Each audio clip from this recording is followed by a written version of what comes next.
The Army Corps of Engineers is releasing 5,000 cubic feet of water per second at the Roush Dam to help with flooding. And as News Channel 15's Gina Glaros learned, this process, which began with the construction of those dams, has saved lives and millions of dollars in flood damage.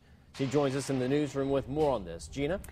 Brett and Heather, you've seen the flooding and maybe you've been affected. Well, today the operations manager for the Mississinewa, Salamone, and Roush dams gave me a behind-the-scenes look. We'll move one gate at a time just by pulling on the lever. Cameras aren't allowed inside any of the towers, including Salamone, as team members adjust the water coming out of the dams. Mississinewa, Salamone, and Roush dams were built in the 60s after the flood of 1913, 1943, and 1957 washed people living on the Wabash River out of their homes. To build a lake, you need a congressional act. And these pictures show the flood without the lakes here.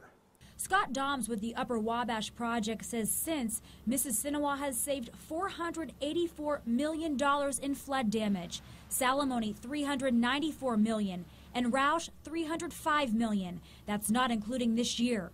And the team that monitors them plays a huge part. We're most concerned with these towns downstream, Wabash, Peru, Logansport, and the people that live right next to the river. Staff at each lake office monitors the forecast and rain gauges several times a day. They report back to the district office in Louisville, armed with a team of hydrologists. The district has the final call. If we open the gates this much and the lake elevation is this high, then this is how many cubic feet per second are going out. Roush Lake received nearly 18 inches of rain in 1 month, a record. We have to refer to our operating manuals more because we're not as familiar with the operations at those higher elevations. News Channel 15 followed Doms out to adjust the release. Behind a locked gate and several more bolts ahead, this is as far as our cameras were allowed.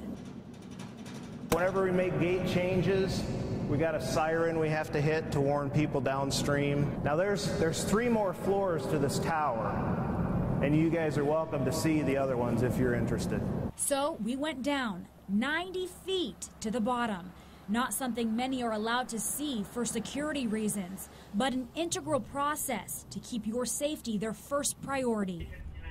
Now, as we mentioned, cameras were unfortunately not allowed for potential security threats, but an elevator took us down 3 floors. You could smell water, and we saw a thick metal door vacuum shut to keep all the water from getting in with sandbags all around it. Let me tell you, it was really a cool process for my intern and me, a fun day, really.